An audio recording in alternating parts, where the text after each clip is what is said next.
Me llamo Mariana, y a mis 32 años de verdad pensé que ya tenía la vida resuelta. 2 años atrás me habían ascendido en el trabajo. El aumento fue lo bastante bueno como para darme un respiro. Por fin podía pagar la hipoteca, sin andar contando cada peso, vivir tranquila y hasta ayudar a otras personas. Y ahí fue cuando decidí empezar a apoyar a mis papás con dinero fijo cada mes.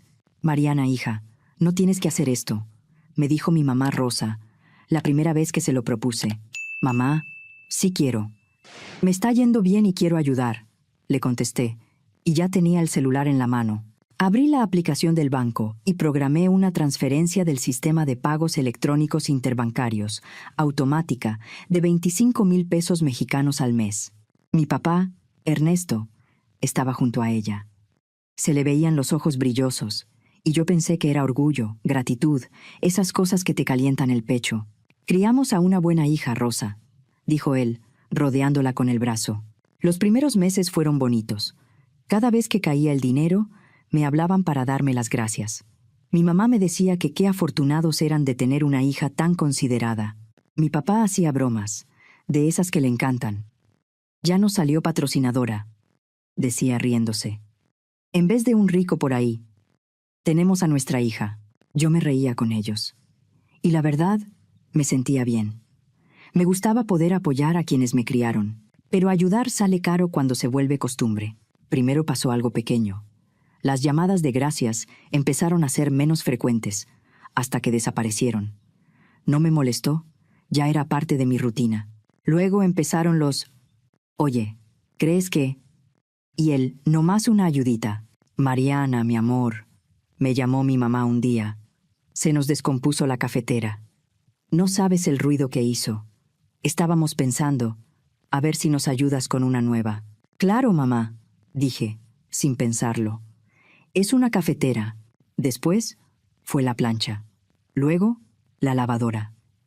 Y cada vez la historia venía más adornada, más urgente, como si todo se les estuviera cayendo encima. Yo seguía diciendo que sí, hasta que un viernes terminé una semana horrible en el trabajo. Estaba cansada, con la cabeza a mil, y me habló mi mamá otra vez. Mariana, estuvimos viendo, y es que ya necesitamos una tele nueva, una de esas inteligentes, para ver las cosas bien. Ahí sentí algo en el pecho, como si por fin se me acabara el aire. Mamá, dije, tratando de hablar suave, necesito que entiendas algo. Yo gano mi dinero trabajando, no me lo regalan, y yo los quiero ayudar. Pero tenemos que bajarle a las compras. Del otro lado no se oyó nada, un silencio pesado. Ya veo, dijo al fin, con una voz fría que no le conocía. No vaya a ser que te estemos cargando. Antes de que yo contestara, me colgó. Me quedé con el celular en la mano, viendo la pantalla como si fuera otra cosa la que me dolía, pero no, era eso. Mi mamá me había colgado. Las semanas que siguieron fueron rarísimas. No me hablaron, ni mensajes ni llamadas. Los domingos de comida en casa de mis papás, esos que yo había tenido toda la vida, se acabaron de golpe. Les escribí para preguntar si iba a haber comida, si querían que llevara algo. No respondían. Si llamaba, no contestaban. Y ahí fue cuando agradecí tener a mi hermana.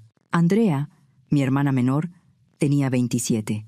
Se acababa de casar con Javier, su novio de hacía años. La boda había sido preciosa, y yo había ayudado con una parte fuerte de los gastos, porque quería que Andrea tuviera su día. En esos meses de silencio, Andrea se volvió mi única ventana hacia mis papás. «Te vas a morir», me dijo Andrea en una llamada, aguantándose la risa. «Mamá y papá están actuando como si hubieras cometido un delito». «¿Por qué?», pregunté, aunque ya sabía. «Porque no quisiste comprarles la tele. Dicen que los abandonaste». No pude evitar reírme. Me dio risa y coraje al mismo tiempo. ¿Por una tele? Pareciera que les negué algo de vida o muerte. Así son, suspiró Andrea. Acuérdate cuando me fui de luna de miel y no les contesté 2 días. Mamá decía que era como si yo estuviera del otro lado del mundo. Conforme se acercaban finales de noviembre, yo ya estaba cansada de la tensión, del silencio, de sentirme como si hubiera hecho algo terrible por poner un límite. Decidí ir a verlos sin avisar. Llegué con un postre que sabía que le gustaba a mi papá, Uno de esos pasteles caseros tipo 3 leches que huelen a canela desde la calle, y con unos detalles para los dos. No por comprar su perdón, sino porque yo todavía quería recuperar algo de nosotros.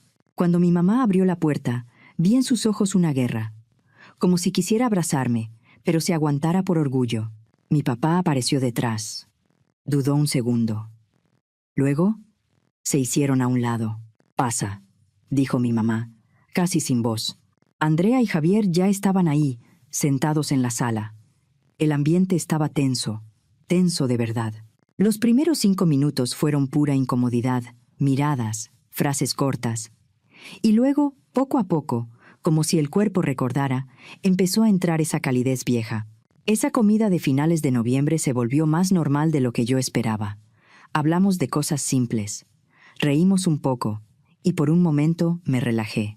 Hasta que mi papá se aclaró la garganta, como cuando va a soltar una noticia importante. «Hemos estado pensando», dijo, mirando a todos, «¿y si nos vamos de viaje en familia, a principios del próximo año, a la Riviera Maya?» Los ojos de mi mamá se iluminaron. «Sí», dijo emocionada. «Andrea y Javier y nosotros ya estuvimos viendo opciones». «Mariana, tú también deberías venir. Estaría precioso que estuviéramos todos». Yo me quedé con el tenedor a medio camino.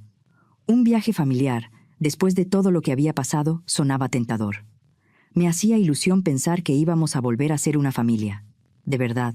Revisé mentalmente el calendario. 2 semanas en febrero sonaban posibles. «Va», dije al final. «Sí me gustaría. Me urge descansar». El resto de la tarde se fue en planes. Mi mamá sacó la tableta, me enseñó hoteles, fotos, lugares. Habló de recorridos, de cenotes, de una noche en Valladolid, de comer mariscos. Por primera vez en meses, yo sentí que estábamos bien. Esa noche, de regreso a mi departamento, me sentí optimista. Al día siguiente pedí 2 semanas de vacaciones en el trabajo, para febrero, y en las semanas siguientes retomamos las comidas de domingo. Cada comida era planeación, rutas, hoteles, vuelos, qué llevar, si convenía rentar coche o moverse en transporte. Diciembre llegó con ese aire de fin de año que en Ciudad de México se siente hasta en el tráfico. Yo me la pasé los fines de semana comprando regalos, queriendo que esta Navidad fuera especial, como una forma de cerrar lo feo. A mi mamá le compré un suéter caro, de esos suaves que ella había visto en una tienda departamental y decía, «¡Ay, qué bonito!». Pero se hacía la que no le interesaba. A mi papá le compré un reloj inteligente nuevo, el modelo que él estaba siguiendo desde hacía meses. Para Andrea y Javier, que se habían mudado a su casa, les compré una cafetera buena, de esas que sí se sienten de casa nueva. Cuando llegó Nochebuena, pedí un coche por aplicación, uno con cajuela grande, y fui a casa de mis papás con los brazos llenos de regalos envueltos.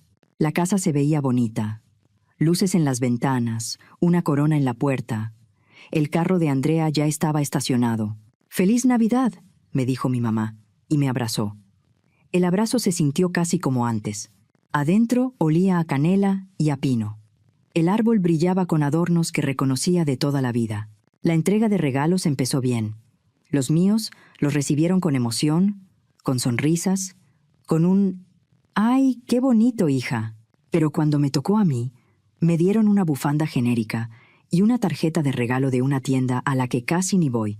Me quedé con la tarjeta en la mano, y por un segundo sentí una punzada, no por el dinero, sino por la intención. Se sintió como trámite. Aún así, sonreí. «Gracias», dije. De verdad, me repetí a mí misma que la Navidad no era por los regalos, que lo importante era estar juntos. Después de cenar, con un par de copas encima, el ambiente cambió. No fue drástico, pero se notó. Mi mamá y mi papá se miraban mucho. Andrea y Javier estaban demasiado callados, demasiado concentrados en el plato. Algo se estaba cocinando. «Mariana», dijo mi mamá al fin, con ese tono dulce que ella usa cuando quiere algo, «hemos estado viendo lo del viaje». Yo asentí, esperando detalles del itinerario. «Encontramos un paquete buenísimo para los 5», continuó ella. «Vuelos, hotel y algunas actividades». «¡Qué padre!», dije, todavía tranquila. Y entonces llegó el golpe. Y como a ti te está yendo tan bien en el trabajo, dijo mi mamá, todavía con esa voz suave, pensamos que lo más lógico es que tú cubras los gastos del viaje de todos. Mi vaso se quedó en el aire. Perdón. ¿Qué? Mi papá se metió rápido. Es que mira, hija, dijo, tú ganas mucho más que Andrea y Javier. Y tu mamá y yo ya estamos jubilados. Para ti no es tanto. Sentí cómo se me calentaba la cara. ¿Me están diciendo en serio que quieren que yo pague un viaje para 5 personas? No es que queramos, dijo mi mamá, y el tono se le endureció. Es lo que se decidió. Tú puedes. Miré a Andrea esperando que dijera algo como, no, eso está mal, o no exageren. Andrea solo me dio un encogimiento de hombros. Chiquito, lo hablamos, dijo ella. Y sí tiene sentido. Tú eres la que tiene el sueldo grande. Me quedé helada. Esto no tiene sentido, dije, llevándome la mano al cabello, como queriendo despejar la cabeza. Yo pago mi viaje, claro, pero no voy a pagar el de todos. ¿Tienen idea de cuánto cuesta eso? ¡Qué egoísta, Mariana!, soltó mi mamá, y se le acabó lo dulce como si lo apagara. ¿Egoísta? Se me salió una risa sin gracia. Les llevo mandando 25,000 pesos mexicanos al mes durante 2 años. Más de 600,000 pesos. Les compré electrodomésticos cada que me pidieron. Ayudé con la boda de Andrea. ¿Y me dices egoísta porque no voy a pagar un viaje completo para todos? La sala se puso fría. Mi mamá se paró de golpe. Tenía la cara roja. No sabía si era enojo o vergüenza, pero se veía decidida. Si no vas a ayudar a tu familia a vivir esto juntos, te puedes ir, dijo, señalando hacia la puerta. Aquí no queremos gente egoísta en Nochebuena. Miré a mi papá. Esperaba que él, aunque fuera, intentara calmarla, pero mi papá solo asintió. Tu mamá tiene razón, dijo. Si no vas a contribuir como familia, mejor vete. Andrea y Javier se quedaron callados, como si no fuera con ellos. Ese silencio me dolió más que los gritos. No discutí. No porque no tuviera palabras, sino porque en ese momento entendí que ya no era una conversación. Era un castigo. Salí de esa casa con la garganta cerrada. El camino a mi departamento fue un borrón. Lloré en el coche, apretando el celular, sintiendo coraje conmigo misma por seguir llorando. Llegué, cerré la puerta, me senté en la sala, y con las manos temblando abrí la aplicación del banco. Cancelé la transferencia automática mensual a la cuenta de mi mamá. Desde esa noche no volvió a salir un peso automático de mi cuenta hacia ellos. Luego le mandé un mensaje, corto, sin adornos. Transferencias mensuales canceladas. Feliz Navidad. Me contestó casi de inmediato. Esto solo confirma lo que ya sabíamos. Eres egoísta y avara. No nos busques. Me quedé viendo el mensaje, como si fuera de alguien más. Me dolió. Mucho. Esa noche la pasé entre lágrimas y rabia.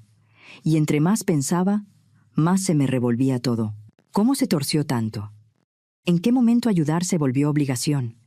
¿En qué momento mi valor como hija se redujo a cuánto podía dar? A la mañana siguiente, desperté con una claridad rara. Como si el cuerpo por fin se cansara de pelear.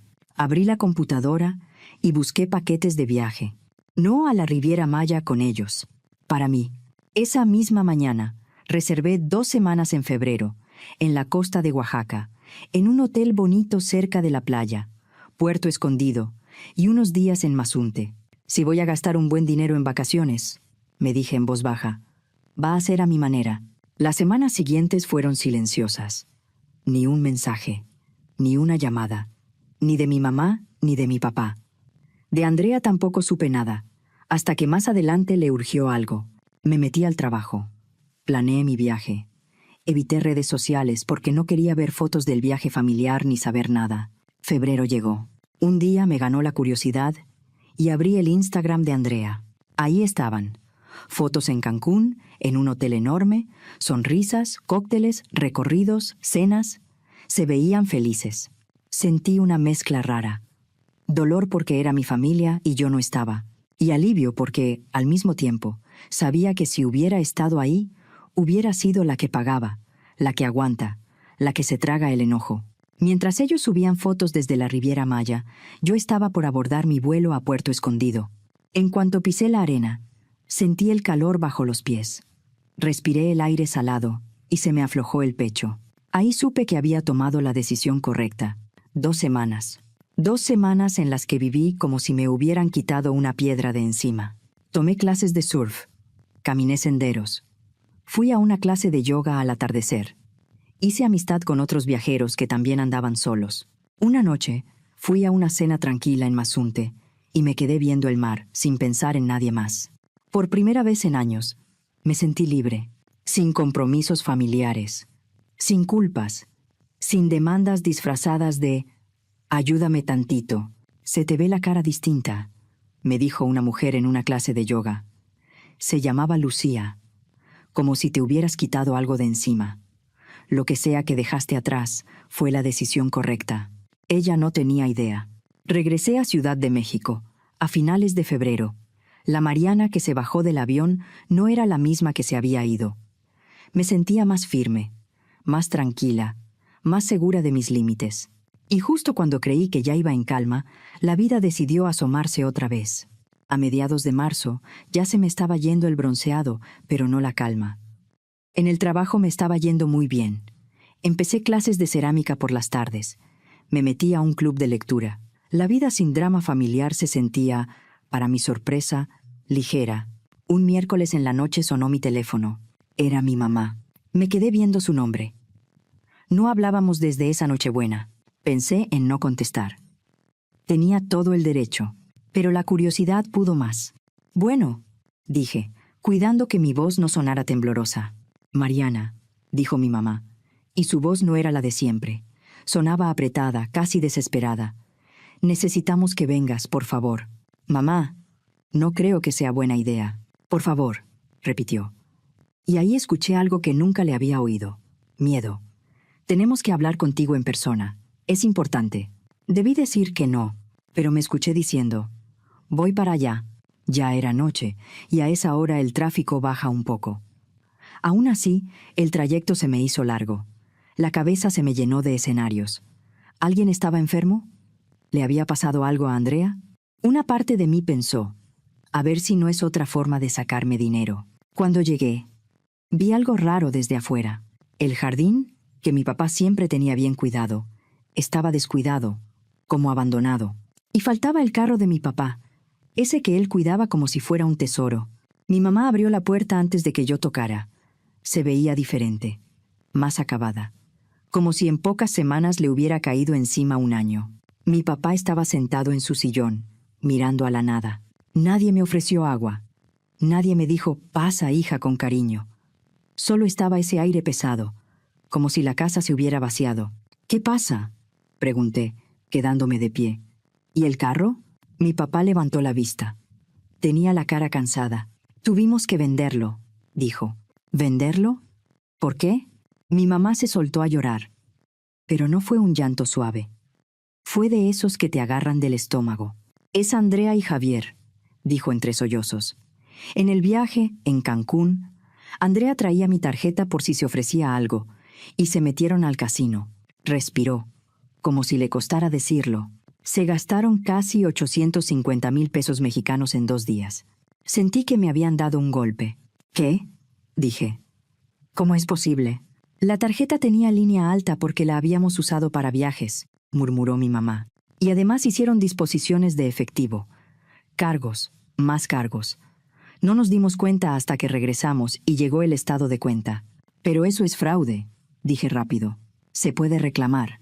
«No», dijo mi papá, con una voz pesada. «Porque nosotros le dimos permiso a Andrea de usar la tarjeta para emergencias. Y el banco lo tomó como autorizado». Mi corazón empezó a latir duro. ¿Y qué más? Lo que siguió fue como escuchar una lista interminable de malas noticias. Mis papás se turnaron para contarme. Descubrieron que Javier tenía un problema de juego desde hacía años. Que Andrea lo sabía. Que lo había escondido. Que ella misma había empezado a jugar con él.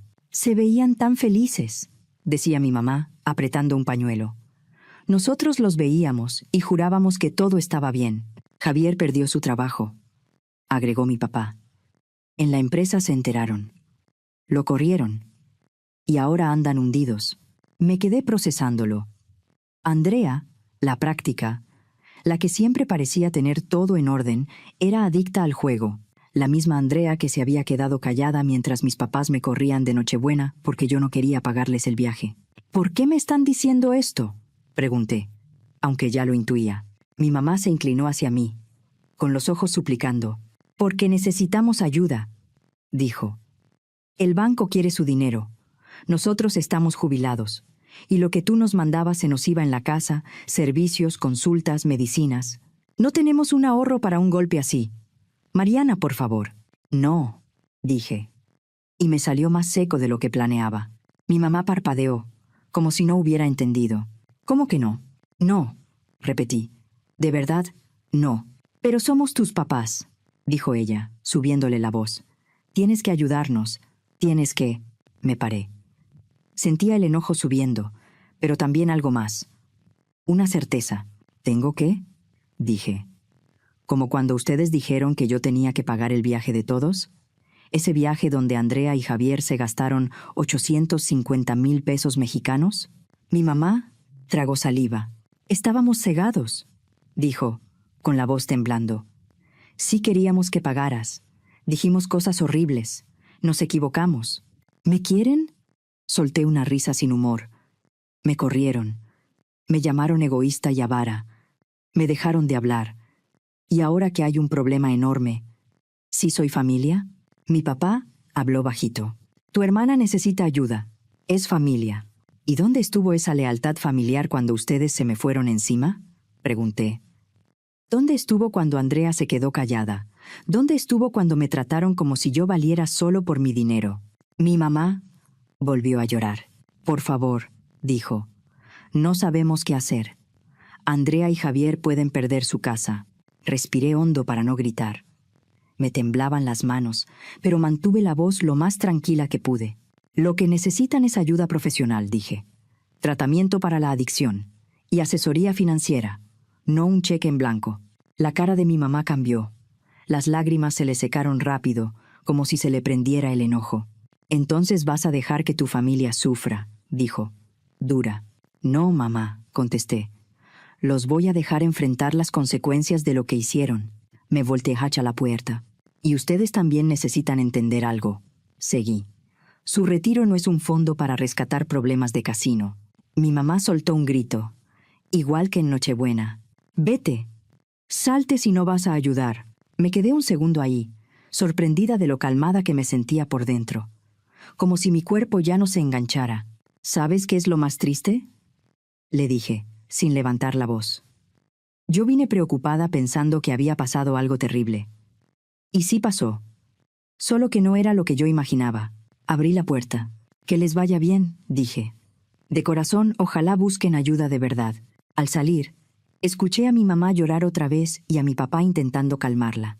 Mi celular empezó a vibrar cuando iba en el camino de regreso. Mensajes de Andrea. Muchos. Uno tras otro.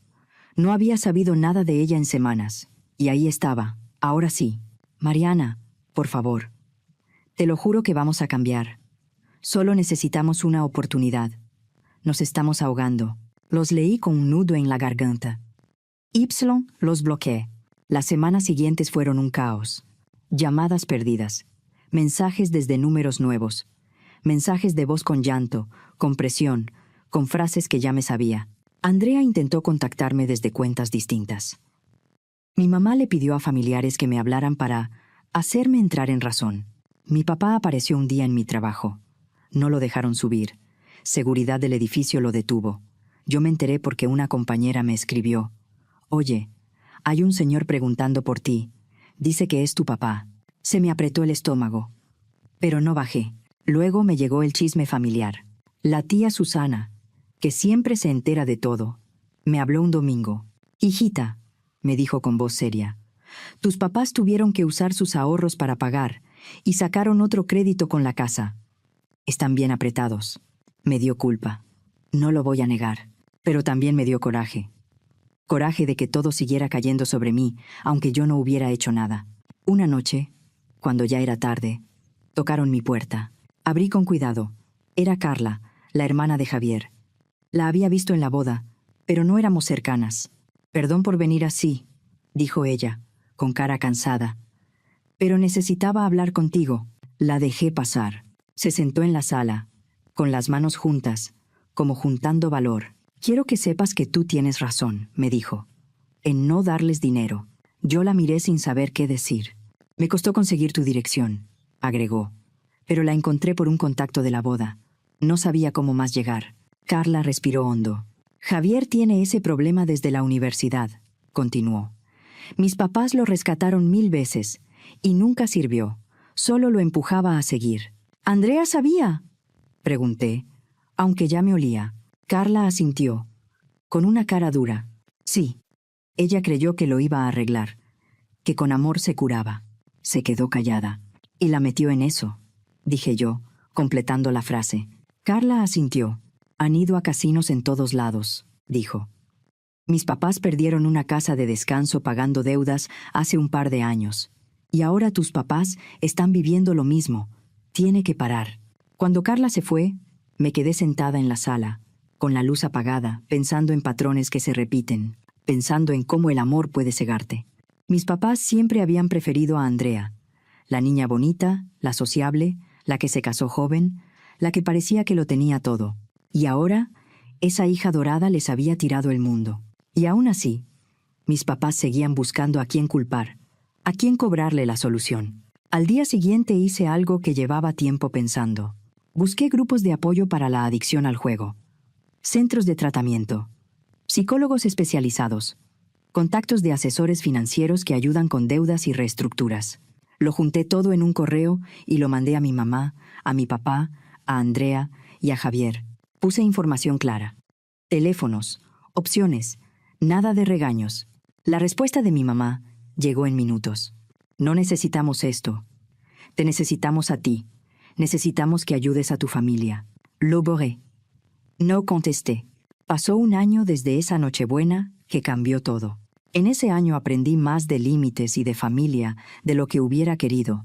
Por familiares y amigos en común supe que mis papás lograron pagar la deuda, pero les costó caro. Tuvieron que vender cosas, reducirse, apretarse. Mi papá tomó un trabajo de medio tiempo, y mi mamá también empezó a hacer algo para completar. Se mudaron a una casa más pequeña.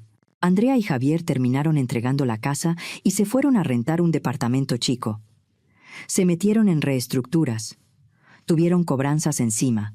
Lo último que supe es que por fin habían aceptado ir a grupos de apoyo, no porque lo entendieran de primera, sino porque ya no les quedó de otra. Van día con día, me dijo Carla en un mensaje, con tropiezos pero con pasos chiquitos. La tía Susana me habló hace poco, después de misa. Tu mamá preguntó por ti, me dijo. Dice que te extraña. Yo me quedé callada un segundo. Yo también la extraño, respondí. Pero no puedo volver a lo de antes. Y esa es la verdad. Extraño a mi familia, pero no a la versión que salió cuando el dinero se metió en medio. Extraño los domingos de comida sin condiciones. Extraño a mi hermanita cuando me hablaba para pedirme consejo y no para pedirme rescates. Extraño a mis papás cuando estaban orgullosos de mí por quien era, no por lo que les podía dar. Lo que no extraño es vivir con culpa, ni estar en una cuerda floja emocional. No extraño la manipulación. No extraño que me trataran como si yo fuera un cajero automático. No extraño que mi generosidad se diera por hecha y luego se usara como obligación. Mi vida cambió de formas que no esperaba. Avancé más en mi carrera porque dejé de gastar energía en apagar incendios familiares. Retomé amistades que tenía descuidadas. Volví a salir con gente, con calma, sin sentir que cada minuto libre le pertenecía a alguien más. Y la semana pasada recibí una carta. Una carta de mi mamá. No era un mensaje pidiendo dinero. No era un reclamo. Era una disculpa, no perfecta. Todavía tenía frases donde intentaba justificarse, pero se notaba un esfuerzo. Estuvimos mal, decía. Nos aprovechamos de tu generosidad. Perdimos de vista lo importante. Te perdimos a ti. Y lo más fuerte es que no pedía nada. No pedía dinero, no pedía que yo resolviera, no pedía un favor escondido. Solo lo dijo. Me quedé viendo esas palabras un buen rato. No he contestado. No porque no me importe, sino porque ya no quiero responder por impulso. Estoy pensando qué tipo de relación quiero, si la quiero, y bajo qué condiciones. Porque ahora sé algo que antes no me quedaba claro. Puedo quererlos sin habilitarlos. Puedo preocuparme sin hacerme responsable de sus decisiones. Ayer estaba revisando fotos viejas y encontré una de aquella comida familiar de finales de noviembre, antes de que todo se reventara. Ahí estábamos los 5, sonriendo, hablando del viaje, sin saber cómo se iba a romper todo. A veces me pregunto, ¿qué habría pasado si yo hubiera cedido y hubiera pagado ese viaje? ¿Se habría evitado el desastre del casino? ¿O solo habría sido otro paso más en ese patrón de Mariana resuelve todo que terminó llevándonos aquí? Luego recuerdo algo que me dijo mi terapeuta y que se me quedó grabado. Tú no eres responsable de las decisiones de los demás, solo de las tuyas. Y eso es lo que estoy haciendo, tomando mis decisiones, viviendo mi vida, encontrando paz con la idea de que, a veces, la mejor manera de ayudar a quienes amas es dejar de protegerlos de las consecuencias de lo que hacen. El dinero que antes mandaba cada mes a mis papás, ahora lo meto a mi propio ahorro para el futuro y a una asociación que apoya a familias afectadas por la adicción al juego. Porque a veces, para poder ayudar de verdad, primero tienes que estar firme en tu propio suelo. A quienes me han acompañado leyendo mi historia, sé que muchos de ustedes han dedicado la vida entera a dar lo mejor a los suyos y que, a veces, se siente antinatural poner un freno cuando se trata de la familia. Lo que entendí tras todo este proceso no fue solo sobre proteger mi dinero, sino sobre la importancia de relacionarnos desde el cariño honesto y no desde la obligación o la necesidad.